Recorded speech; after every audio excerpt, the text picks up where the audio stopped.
keutamaan salat tahajud menurut ajaran Islam. Dalam Al-Quran pada surah Al-Isra ayat 79 Allah menjelaskan, a'udzubillahi minasyaitonirrajim, bismillahirrahmanirrahim, wa minal laili fatahajjad bihi nafilatan lak asa an yab'atsaka rabbuka maqaman mahmuda. Dan pada sebagian malam kata Allah, laksanakanlah tahajud sebagai suatu ibadah penambah bagimu. Asa an yab'atsaka rabbuka maqaman mahmuda. Mudah-mudahan dengan tahajud itu Allah akan angkat derajatmu tempat yang tinggi lagi mulia. Salah satu solat sunat yang disebutkan dalam Al-Quran adalah solat tahajud. Itu artinya bahwa tahajud sangat-sangat dianjurkan oleh Muhammad Rasulullah. Bahkan dalam Al-Quran ditegaskan secara jelas bagaimana keutamaan yang terdapat dalam salat tahajud itu sendiri. Melalui Al-Quran dan Sunnah Rasulullah serta pendapat para ulama, sangat banyak keutamaan atau fadail, keistimewaan melaksanakan salat tahajud ini. Dan melalui ceramah singkat ini saya akan menyampaikan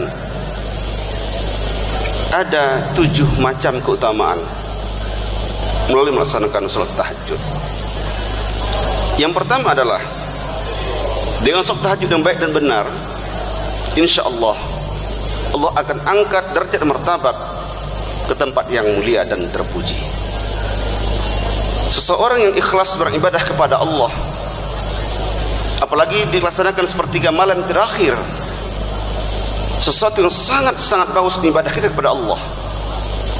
Kalau kita logikakan, kalau di siang hari barangkali terlalu banyak yang memohon kepada Allah, tetapi ketika malam hari sepertiga malam terakhir dilaksanakan, yang sedikit orang yang bangun di tengah malam, di saat itulah dia meminta kepada Allah Subhanahu wa taala. Nah, dengan demikian ketika orang bangun di tengah malam hanya orang-orang pilihan. Sebagai kecil hanya umat Islam yang mampu tahajud di malam hari.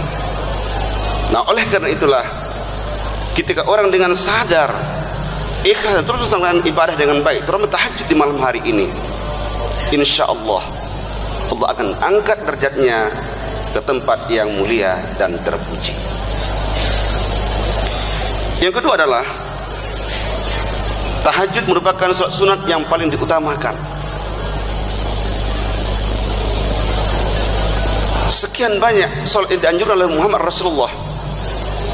Juga dalam Al-Quran ditemukan bahwa salat tahajud inilah yang terdapat dalam Al-Quran, dan kemudian juga terdapat pada salat duha. Karenanya kenapa dikatakan merupakan salah satu salat yang sangat dianjurkan oleh Muhammad Rasulullah? Karena memang salat ini sangat-sangat dilaksanakan oleh para anbiya. Bahkan juga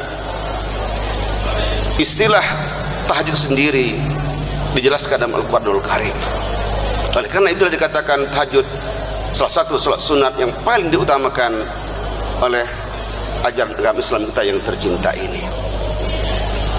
Bapak Ibu yang kami muliakan, yang ketiga, tahajud juga dikatakan sebagai salah satu keutamaannya dapat menghapus dosa kepada Allah Subhanahu wa taala.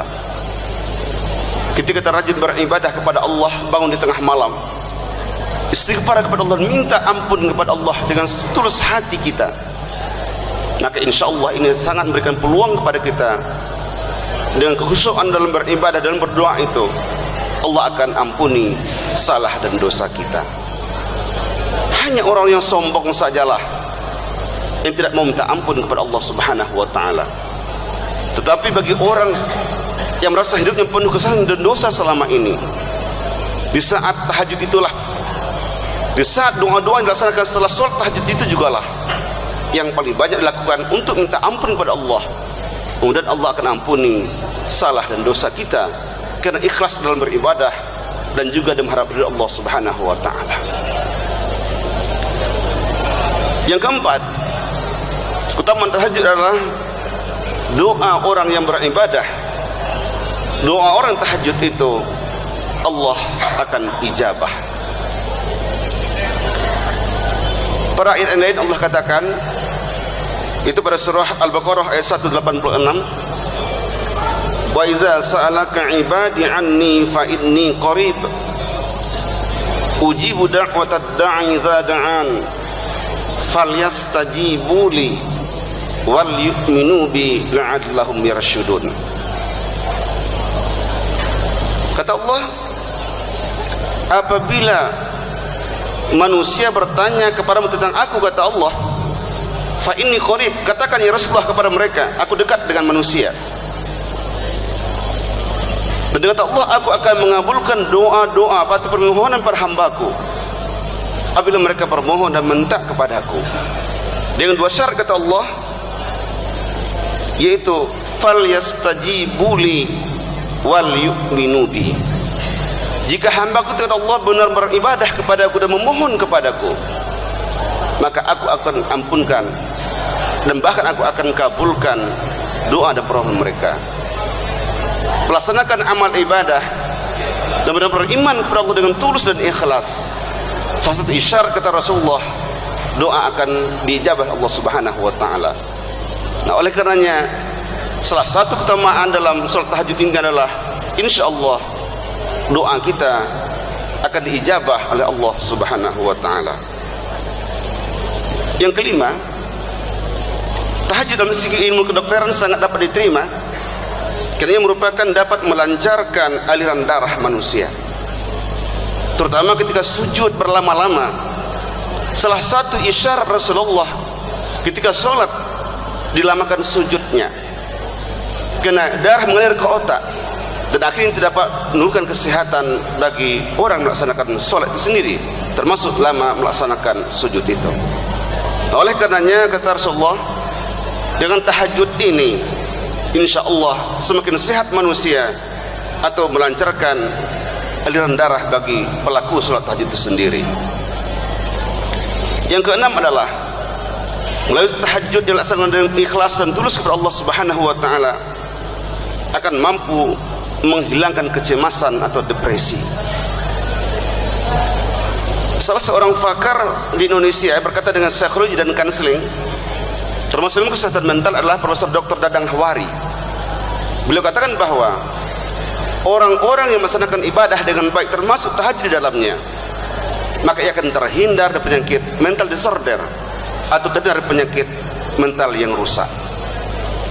Nah, karena itulah ketika hamba Allah bangun di tengah malam melaksanakan tahajud dengan baik dan ikhlas kepada Allah Subhanahu wa taala, maka amal ibadah yang dilaksanakannya itu akan mampu memberikan sinar kehidupan bagi dia dan termasuk menghilangkan kegelisahan dalam hidup dan kehidupan kita.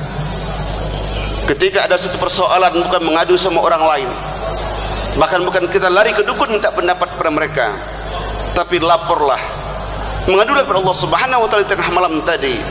Yang paling tepat adalah ketika melaksanakan salat tahajud itu. Demikian juga apa yang disampaikan oleh Profesor Dr. Zekeh Derajat dalam buku Ilmu Jiwa Agama. Beliau mengatakan ada 3 keutamaan agama bagi manusia, atau ada 3 fungsi agama bagi manusia. Pertama adalah agama dapat memberikan bimbingan bagi kehidupan manusia, atau sebagai guidance, pembimbing, petunjuk dan pemberi arah ke dalam manusia. Yang kedua adalah manusia ketika beragama, agama dapat menolong dalam kesusahan dan penderitaan hidupnya. Kita ada satu masalah, satu problem yang dihadapi oleh manusia, maka banyaklah baca Al-Quran, mohon kepada Allah untuk mencari solusinya, serta berusaha dan berdoa, insyaallah akan dapat teratasi. Oleh karenanya agama salah satu cara, kata Zakir Derajat, untuk menjadikan manusia survive dalam kehidupan ini. Dan ketiga adalah agama juga dapat menerankan batin manusia. Dalam Al-Quran juga dijelaskan oleh Allah dalam Al-Quran pada surah Ar-Rum ayat 28, ala bizikrillah tatma'innul qulub. Ingatlah kata Allah, dengan zikrullah dengan membaca kalimat-kalimat yang suci, berzikir kepada Allah, ingat kepada Allah, membaca Al-Quran, solat dan sebagainya, insya Allah akan menjadikan hati tentram dan jiwa lapang serta jiwa yang bersih. Oleh karenanya, tahajud salah satu upaya kita untuk dapat menghilangkan kegelisahan, kegundahan dalam kehidupan ini. Dan terakhir, yang ketujuh adalah tahajud salah satu kunci untuk membuka surga. Mudahnya umat Islam, orang-orang iman masuk pada surga Allah sebagai balasan bagi orang beramal ibadah di dunia ini.